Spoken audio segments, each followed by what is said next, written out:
আজকে আমরা দেখছি লিনিয়ার প্রোগ্রামিং বই হতে অধ্যায় 2 এর যার নাম হলো লিনিয়ার প্রোগ্রামিং এর প্রারম্ভিক আলোচনা। এই প্রারম্ভিক আলোচনার মধ্যে আমরা যে সমস্যাটি দেখব তা হলো উদাহরণ 13 নম্বর। এখানে বলা আছে নিম্নের লিনিয়ার প্রোগ্রামটি আদর্শ আকারে প্রকাশ করো, এবং প্রোগ্রামটি দেওয়া আছে মানে সমস্যাটি দেওয়া আছে গরিষ্ঠকরণ করো set equal 3x1 plus 2x2 plus 5x3, এবং শর্ত হচ্ছে 2x1 minus 3x3 smaller equal 3, x1 plus 2x2 plus 3x3 greater equal 5, এবং 3x1 plus 2x3 smaller equal 2। তাহলে এই আকারে মানগুলো দেওয়া আছে এবং যে আমাদের এখানে চলকগুলো ব্যবহার করা হয়েছে যেমন x1 x2 এই দুটি মানে 0 হতে বড়, এবং x3 মান চিহ্ন বাধাহীন।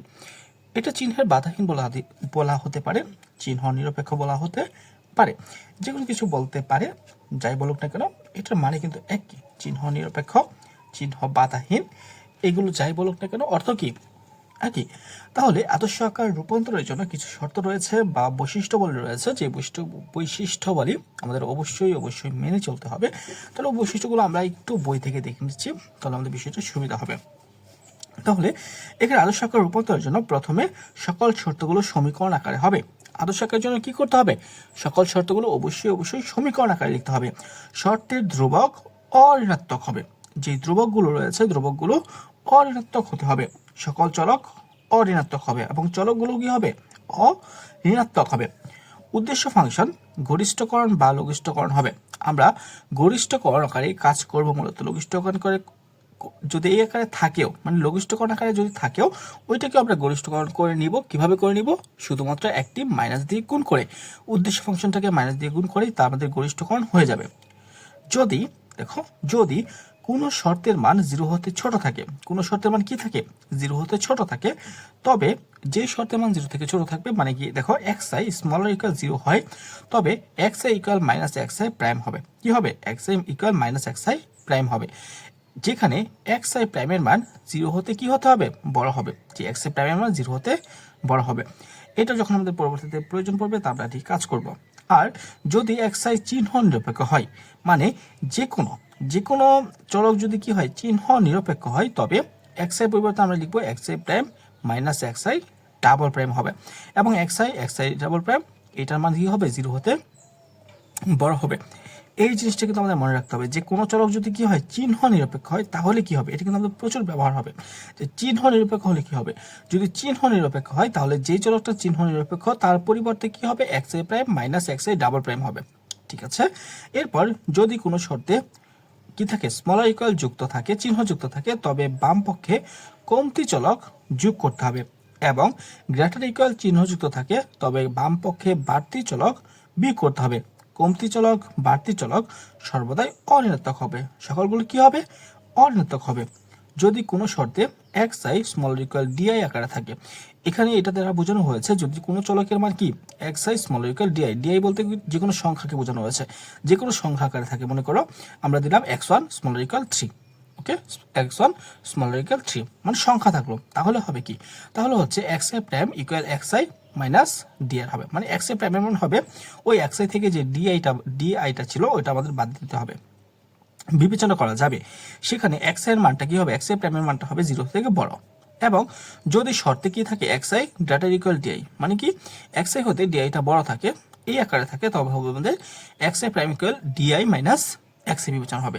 সহজ কথা বলতে গেলে যদি আমাদের এখানে di বলতে যে কোনো সংখ্যাকে বোঝানো হয়েছে, যদি কোনো সংখ্যা আকারে থাকে তাহলে আমাদের কি করতে হবে? যে xi থেকে di থেকে বাদ দিতে হবে, আর যদি diটা বড় থাকে তাহলে di থেকে xi-টা বাদ দিতে হবে, করা যাবে, যেখানে xi প্রাইমটা হবে কি 0 হতে বড় সমান। কিন্তু যদি অন্যান্য শর্তে xi চলক না থাকে তবে এরূপ বিবেচনা করা যাবে না। যদি কোনো শর্তে এই যে চলকটা রয়েছে এটা যদি না থাকে, মানে সংখ্যা যদি না থাকে, এখানে কি এরকম সংখ্যা আকারে না থাকে, তাহলে কিন্তু এই যে শর্তটি রয়েছে এটা আমাদের বিবেচনা করা যাবে না। তাহলে এই বৈশিষ্ট্যগুলো পালন করে মূলত আমাদের যে কোনো শর্তটাকে কি করতে হবে? আমাদের প্রমিত বা আদর্শ আকারে রূপান্তর করে নিতে হবে। তাহলে আমরা শর্তগুলো একে একে কাজ করি, মানে একে একে সকল যে শর্তগুলো রয়েছে ওই সকল শর্তগুলো এখানে প্রয়োগ করে আমাদের যেই সমস্যাটি রয়েছে তা সমাধান করার চেষ্টা করি। ঠিক আছে। তাহলে আমরা লিখবো প্রথমে কি দেখো, আমরা প্রথমে এটাকে আমরা দেখতে পাচ্ছি এখানে কি আছে? সমাধান আছে, সমাধান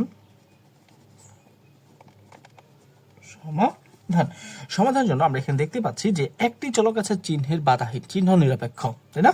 চিহ্নের বাধাহীন বা চিহ্ন নিরপেক্ষ কোনটি? x3 চলক। যেহেতু x3 চলক নিরপেক্ষ, তাই আমরা প্রথমে এটা ধরে নিব। প্রথমে আমরা চলকের কাজটা করব। যে নিরপেক্ষ থাকলে কি করতে হয়? একটি x3 ইকুয়াল কি হবে? x3 prime minus x3 double prime. কারণ নিরপেক্ষ থাকলে কিন্তু এই যে x3 prime x3 double prime হবে, যেখানে কি x3 প্রাইম, দুঃখিত, আর x3 ডাবল প্রাইম দুইটার মানে 0 হতে বড়। তাহলে এটা হলো আমাদের চিহ্নের বাধাহীনের কাজ শেষ। এখন আমরা এটা কি কি করব, মানে কি কি কমতি চলক, কি কি বাড়তি চলক যোগ করতে হবে, ওই বিষয়গুলো লিখবো এখানে। তাহলে আমরা লিখবো প্রথম শর্তে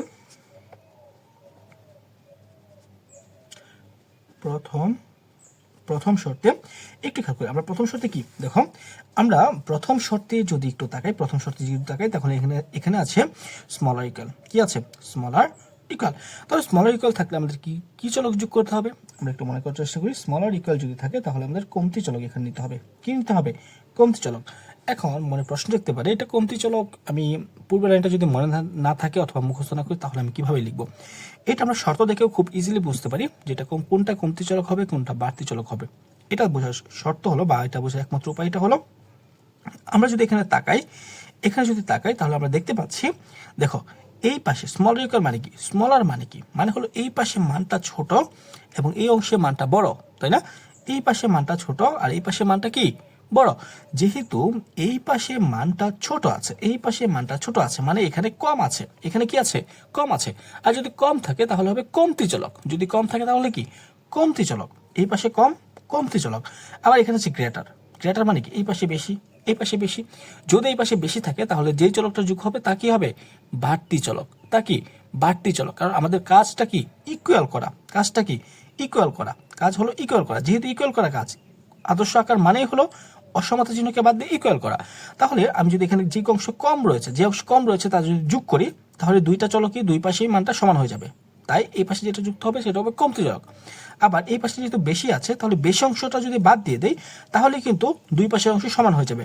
তাহলে এই পাশে মানে গ্রেটার থাকলে যেটা যুক্ত হবে সেটা হবে বাড়তি চলক, বাড়তি অংশ। আশা করি এটা আমরা বুঝতে পেরেছি। তাহলে আমরা এখন এটাই লিখবো যে প্রথম শর্তের জন্য S1 এটার মান অবশ্যই 0 হতে বড় হবে। এত কমতি চলক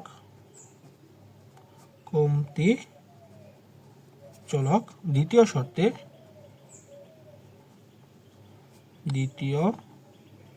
শর্তে S2 কি? বাড়তি চলক।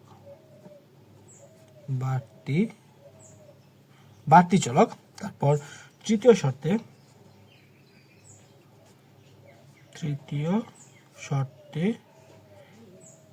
S3 কি চলক? কমতি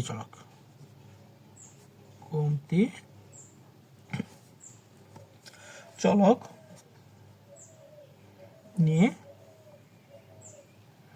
আদর্শ আকার পাই।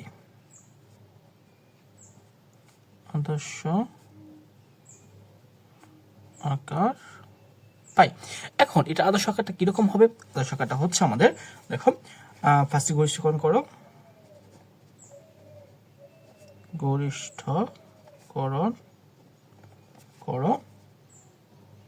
z equal 3x1 plus 2x2 plus 5। দেখো 5 এখানে কি আছে? x3 রয়েছে। কত রয়েছে? x3। কিন্তু এই x3টা পরিবর্তিত হয়ে যাবে x3 prime minus x3 double prime. এটা যত জায়গায় x3 রয়েছে সকল জায়গায় কিন্তু এটা পরিবর্তিত হয়ে যাবে। তাহলে পরিবর্তিত হয়ে এটা হয়ে যাবে আমাদের x3 প্রাইম, আচ্ছা আমি ব্র্যাকেট দিয়ে লিখি, x3 prime minus x3 double prime. Okay, এর পরবর্তী অংশে আমাদের একটা কাজ করতে হবে। কাজটা কি? দেখো কাজটা হলো, আমি যতগুলো কমতি চলক এবং বাড়তি চলক নিয়েছি সকল কিছু কিন্তু আমাদের এখানে যোগ করে দিতে হবে, মানে উদ্দেশ্য ফাংশনে যোগ করে দিতে হবে। বা বলতে পারি আমরা আমাদের যতগুলো চলক ব্যবহার করতে হবে বা যতগুলো চলক ব্যবহার হবে সকল চলক আমাদের উদ্দেশ্য ফাংশন এবং সকল শর্তে থাকতেই হবে। ঠিক আছে, সকল চলক কি করতে হবে? উদ্দেশ্য ফাংশন এবং যে শর্তটি রয়েছে ওই শর্তে থাকতে হবে। আর এই কথাটা আমাদের অবশ্যই খেয়াল রাখতে হবে। যদি আমাদের এটা গরিষ্ঠকরণ থাকে তাহলে এটাকে লঘিষ্ঠকরণ করে নিতে হবে। এখন বলতে পারি এটা কি জরুরি? না, এটা জরুরি না। এটা না করলে আমাদের যে সমাধানটা রয়েছে তা হয়ে যাবে। প্রমিত বা আদর্শ আকারে কোনো প্রবলেম হবে না। তুমি যদি গরিষ্ঠকরণ বা লঘিষ্ঠকরণ যে আকারে থাকে ওই আকারে রাখো তাহলে কোনো প্রবলেম নেই। তবে আমি বলবো এটাকে গরিষ্ঠকরণ করে নেওয়াই ভালো, কারণ এটা আমার মানে সকল অঙ্ক আমরা একই নিয়মে করলাম। মানে এই অধ্যায়ে মানে এই বইয়ের যতগুলো অঙ্ক রয়েছে সকল আমরা গরিষ্ঠকরণ করো এই আকার নিয়েই করব। তাহলে আমরা কি করলাম, সকল নিয়ম একই আকারে করলাম, এটাই, আর কোনো সুবিধা বা অসুবিধা নেই। আচ্ছা, তারপর আমরা কি করব, আমরা এখানে প্লাস বাকি শর্তগুলো যোগ করে দেবো, যেটা হলো S1 S2 S3। কিন্তু যোগ করার সময় এই বিষয়টাও খেয়াল রাখতে হবে যাতে করে মানের কোনো পরিবর্তন না হয়। মানে এই যে অভিষ্ট ফাংশনটি রয়েছে এটা কোনো পরিবর্তন না হয়। তাহলে এটা যদি পরিবর্তন না করে আমরা কিছু যোগ করতে যাই তাহলে আমরা এটা আগে একটা 0 দিয়ে দেবো, কারণ 0 দিয়ে S1 গুণ করলে কি 0ই হবে। এতে করে মানের কোনো পরিবর্তন হচ্ছে না, কিন্তু আমাদের যোগের কাজটা হয়ে যাচ্ছে, এটার জন্য। তারপর প্লাস 0S2 প্লাস 0S3 হয়ে গেল। এখন আমরা শর্ত সমূহ লিখব।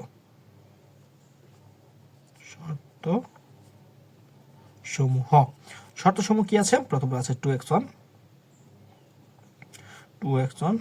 মাইনাস 3x3 আছে। দেখো 2x1 মাইনাস 3x3 রয়েছে, কিন্তু 3 এর আগে আরেকটা চলক রয়েছে x2 আকারে, সেটা কিন্তু এখানে নেই। না থাকার কারণে আমরা এখানে প্লাস দিয়ে 0x2 নেব। কি নেব? 0x2, তারপর মাইনাস 3x3। এখন 3x3 x3 পরিবর্তে কি হবে? x3 prime minus x3 double prime, তারপর plus S1 plus 0S2 plus 0S3।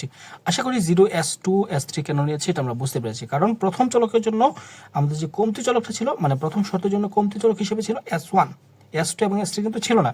কিন্তু আমরা জানি এগুলো কিন্তু আমাদের শর্তের মধ্যে রাখতে হবে, তাই আমরা 0 গুণ করে এগুলো আমরা রেখে দিয়েছি। ইকুয়াল হয়ে যাবে, কারণ আমাদের অসমতা চিহ্নটা পরিবর্তন হয়ে ইকুয়ালে পরিবর্তন হবে, তারপর এখানে হবে 3। ওকে, তারপর আমাদের আগের মতো আবারও দ্বিতীয় শর্ত x1 প্লাস 2x2 প্লাস 3। ওকে, তারপর এখন আমাদের x3 রয়েছে, x3টা পরিবর্তন হয়ে যাবে x3 prime minus x3 double prime, তারপর হচ্ছে plus 0s1 plus s2 plus 0s3 equal 5। এর পরবর্তী হচ্ছে আমাদের 3x1 প্লাস 2x3। আগে আমরা 0x2 লিখব, তারপর প্লাস হবে 2x3। এই x3 পরিবর্তে কি হচ্ছে? x3 prime minus x3 double prime plus 0s1 plus 0s2 plus s3 equal হচ্ছে 2। এরপর আমাদের যে সব কিছু লিখে ফেললাম, মানে শর্ত 3টা লিখে ফেলছি, এখন আমরা চলকগুলো লিখে ফেলবো, যেটা হলো x1 এটার মান 0 হতে বড়, x2 এর মান 0 হতে বড়, এবং এই x3 পরিবর্তে আমরা নতুন যে চলকগুলো নিয়েছি ওই নতুন চলকগুলো লিখব। নতুন চলকগুলো কি নিয়েছি? নতুন চলকের মধ্যে একটি হলো আমাদের x3 এবং একটি হলো x3 প্রাইম। তাহলে হবে একটি x3 প্রাইম, একটা হবে x3 ডাবল প্রাইম। এই দুটির মান আমাদের 0 হতে বড়। এরপর আছে আমাদের s1, এটার মান 0 হতে বড়। এরপর আছে আমাদের s2, এটার মান 0 হতে বড়। এরপর আছে আমাদের s3, এইটার মানও 0 হতে বড়। তাহলে এই সমস্ত মানটাই 0 হতে বড়। এটা ছিল আমাদের মূলত নির্ণয় সমাধানটি। তোমরা চাইলে এই সমাধানটি এভাবে রাখতে পারো, অথবা আরেকটি কাজ করে নিতে পারো। কাজটা হলো ভেতরে যে ব্র্যাকেটগুলো দিয়েছি ওই ব্র্যাকেটগুলো গুণ করে দেওয়া যায়। তাহলে গুণ করে দেওয়ার জন্য আমরা যদি আবারও লিখি, এখানে শুধুমাত্র হবে বা। এখন আমরা লিখব গরিষ্ঠকরণ করো, আবারও গরিষ্ঠকরণ করো। এখন জাস্ট গুণ করে দেব, 3x1 plus 2x2 plus 5x3 prime minus 5x3 double prime plus 0s1 plus 0s2 plus 0s3। তোমরা চাইলে উপর অংশ এটা গুণ করে লিখতে পারতে, এতেও হয়ে যেত। ঠিক আছে, আমি এটা উপরে গুণ করে লিখিনি, তাই আমরা নিচে আবারও গুণ করে দিচ্ছি, জাস্ট এইটুকুই কাজ। তারপর হচ্ছে শর্ত হচ্ছে 2x1 plus 0x2 minus 3x 3x3 prime, পরে মাইনাসে মাইনাস হবে plus 3x3 double prime plus s1 plus 0s2 plus 0s3 equal 3। তারপর আরেকটা শর্ত হচ্ছে x1 plus 2x2 plus 3x3 prime minus 3x3 double prime plus 0s1 plus s2 plus 0s3 equal 5।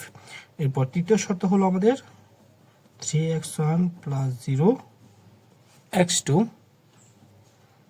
Plus 2x3 prime minus 2x3 double prime plus 0s1 plus 0s2 plus s3 equal 2। এবং যে চলকগুলো ছিল ওই চলকগুলো যদি থাকে আমাদের x1, x2, x3 prime, x3 double prime, s1, s2, s3 সকল মানই আমাদের 0 হতে বড়। এটি ছিল মূলত নির্ণয়ের সমাধানটি। আশা করি এই যে সমাধানটি রয়েছে তা আমরা ভালো করে বুঝতে পেরেছি। তবুও যদি কোনো রকম প্রবলেম থাকে তাহলে অবশ্যই জানাবে, আমি ওই সমস্যাটি আবারও সমাধান করে দেওয়ার চেষ্টা করবো ইনশাআল্লাহ। তো আজকে পর্যন্তই থাক।